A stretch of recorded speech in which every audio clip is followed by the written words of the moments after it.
Welcome to the Galavan. Come on in.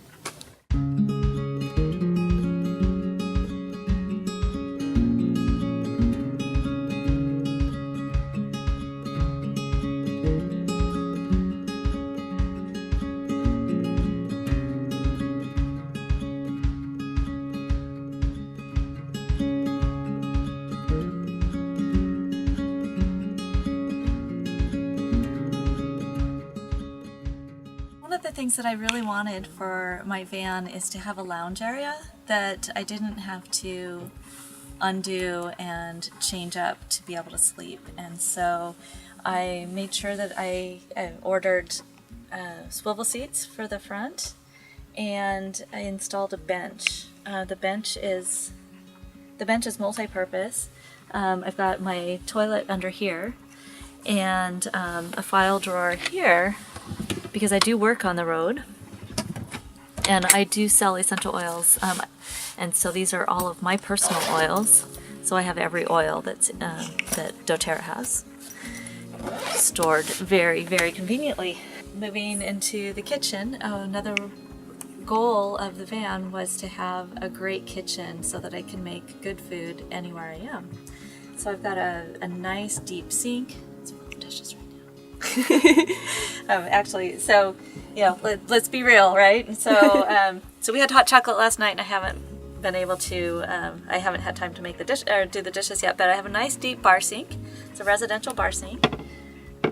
This is just a nice faucet from Costco, but it's really nice because this pulls out, and I'm able to wash my hair because it's nice and tall. I'm able to refill my Berkey. The Berkey is a really high quality water filter so that I can drink the water that's in my 40-gallon tank and drink it safely. It tastes good. A lot of the kitchen is mostly storage, right? So we've got containers for leftovers.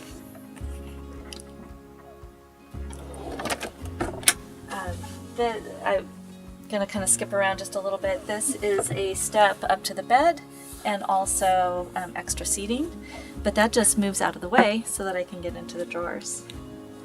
I've got an induction burner that I just pull out and set on the counter for cooking, and then everything's nicely organized and easy to get to.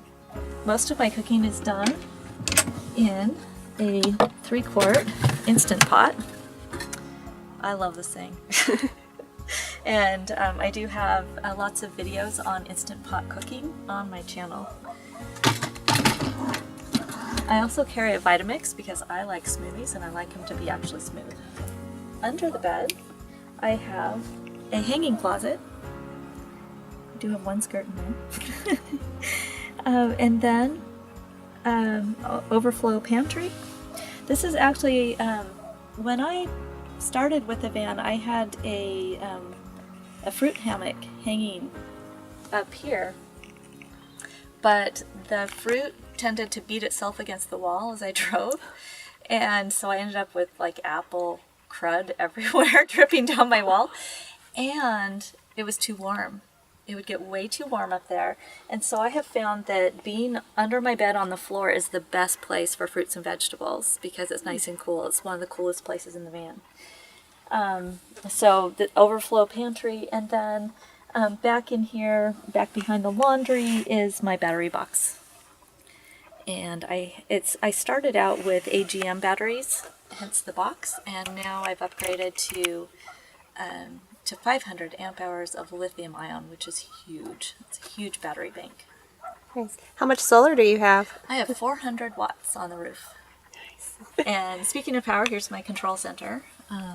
This is going to flash when it turns on. So this is my inverter, and then this is my my monitor, my battery monitor that tells me what's happening with my batteries right now.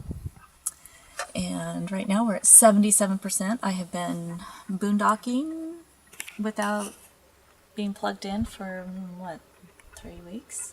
I don't know. Wow.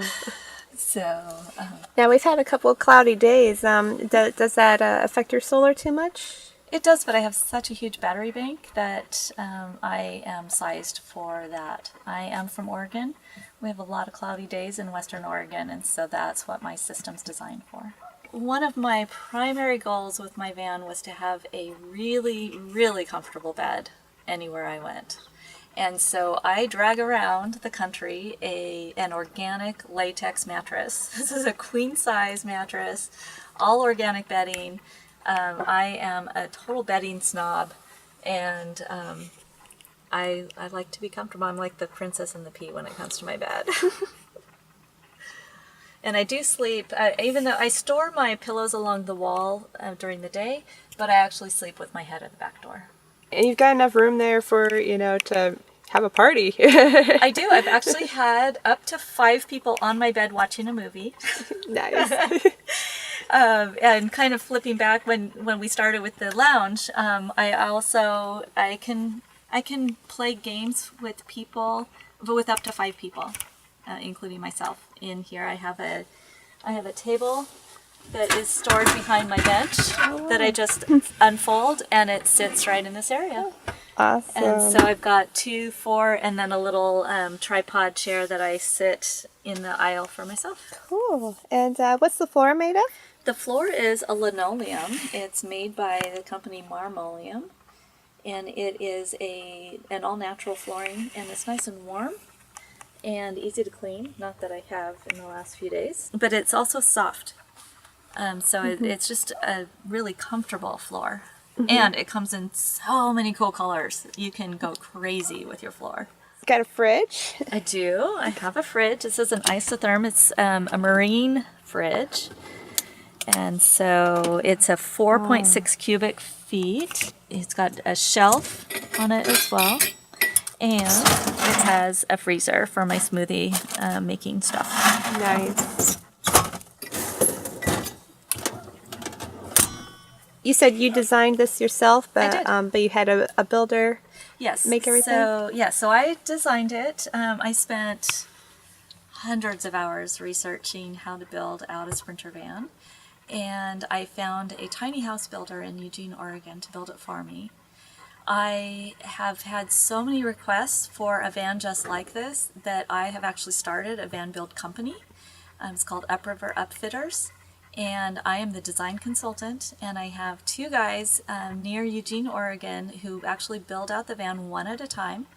You bring us your empty cargo van and a big check and your ideas, and I sit down and design it out, sketch it out for you, and we work back and forth, and then the guys build it for us. Trevor is my systems specialist. He was the systems specialist for Marathon Coach, which their coaches start at around $2 million. And my cabinet maker also was with Marathon Coach for years and years and years, and he's very, very high quality cabinet maker. I have open storage. There's 2 reasons for that. Weight is one of the reasons. Well, actually 3 reasons, I guess. Weight, aesthetics, and so this van was designed for 2 people. And so if one person is driving and the other person has handholds to grab stuff in the back if needed.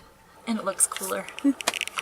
And what have you got in these bins back here? So I've got Woolies, Hinky swimwear, I've got socks, I've got undies and short socks, and I've got pajamas. Nice. So this is basically my dresser is up here. So my closet's down here and my dresser's up here. That's awesome. So I do have a lot of lighting. I have strip lights under the cabinets. Oh, there it goes. And yeah, it's strobing on the camera, but in person, it's actually just static, and you can change the colors. I can change the it's got total party. Got the same over party here. light. Yeah, and it runs all the way down, so yeah, you can just change the color with your mood. Yeah, I've got a strip light under the bed for my closet. Nice. I have just puck lights in the ceiling that just have a switch at the door, just on, instant on when you need it. It's also on a dimmer. And what can you tell us about these 2 fans you have? Okay, so I started out with the fantastic fan and an air conditioner. and I did not use I don't like air conditioning, and I didn't use it. I tried for a year and I didn't like it, and so I took it out. I don't like to be plugged in. I don't like to stay at campgrounds, and the only way you can use the air conditioner is to be plugged in. So didn't work for me. So the cheapest way to plug that hole was to add a second fan. The first fan is a fantastic fan because that's what the installer had when I wanted a fan. The second fan is the fan that I really chose, and that's the Max Air, and it is 100 times better. It's quieter, it works better in every regard. Have you ever needed to use both of them at the same time? I don't like to turn the Fantastic Fan on because it's loud. So usually what I'll do is I'll open that one, and then I'll turn this one on. Okay. And I'll turn it on so that it's exhausting, so the air will come through naturally from the open Fantastic Fan, and then exhaust out of this one. Okay. Let's go see the garage. All right, welcome to my garage. So I keep my vehicle in the garage like everyone. So I have a folding bike. This is a Bike Friday custom bike. It's a packet out of Eugene, Oregon. Wow, it fits perfectly in there. It does, and that was a happy mistake. So when I designed all of this, I didn't have the bike, and I had forgotten that I wanted a bike, and it fit absolutely perfectly. Another happy mistake is the fact that my ladder fits it perfectly in here. Like, I could not have designed a better place to put this ladder because it fits tightly, so I don't have to strap it in. Nice. So I have a 40-gallon water tank in here for fresh water. It's way too big, but better to have a tank that's too big than a tank that's too small, because I don't have to fill it to 40 gallons, but I can if I need to. This drawer is for cords and hoses. So this is my dump hose. This is my shore power hose that I never use anymore because I have so much battery power. And then this is my freshwater hose. Love this thing. And my shower head. Oh, cool. And so my shower curtains. So my shower is actually this right here, and I just screw the shower head hose onto this. I have a suction cup that attaches to the window up here, and I have shower curtains that go all the way around. Oh, wow. And I have a little wooden slat base from IKEA to stand on, so I'm not standing on and getting all muddy. Very cool. All right. And what's in that big bin back there? That's just my storage. Stuff that I never get to because it's behind my bike. I have some essential oil stuff in there. I have an ice chest, like a collapsible ice chest. Stuff for the van, like the finish for the wood, so that I can refinish it. I used tung oil on the wood. Everything in the van has minimal off-gassing, and tung oil was the most environmentally and health-friendly finish for the wood. That's good for people to know. Yeah. And do you open these doors open and often and just kind of lay on your bed there? I can. I have a screen door for the back that's just magnetic. Oh, nice. So it just attaches to the van with magnets, and it's only screen on the top, and then it's fabric on the bottom so that you can't see my bike and stuff. Oh. When I did my first test to taking the van out after it was built, every time I rolled over at night, I was concerned that my pillow had fallen down to the garage. And so I brought it back and asked my builder to add these two boxes on the door. So these are a nightstand / headboard. Extra storage. And extra storage, yeah. Awesome. Wow. And are there speakers up there? Yeah. So these right here, and I haven't done the finish on those yet. I just got those installed in November. So I did insulate it myself, and I used Thinsulate. So this is a 3M product. This is the automotive Thinsulate. And it is hydrophobic, so it doesn't absorb water. And it's also sound deadening, so you don't have to add any Dynamat or any of that sort of thing. and super easy to work with. I was able to just cut it with a quilting rotary cutter. Super easy. There's no fibers to get in your lungs or anything weird like that. The floor is insulated with this mini cell, just a really dense foam, and it works great on the floor. So I have two different woods in the van. I have Kaya, which is an African mahogany, and that's my accent wood. I love it because it has some depth to it. And then the rest, all the plywood is apple ply. This is a plywood that's made in Eugene, Oregon, and it is a super high quality plywood. The fun thing about it is it does this striping on the edge, so you can do some really cool edge cuts. And when you finish it, it brings out that striping and just looks really, really cool. Thank you so much for joining us on this tour. This is the Galavan. Go check out her channel and subscribe. Thank you so much for watching, and we'll see you next time. Thanks, enjoy your journey.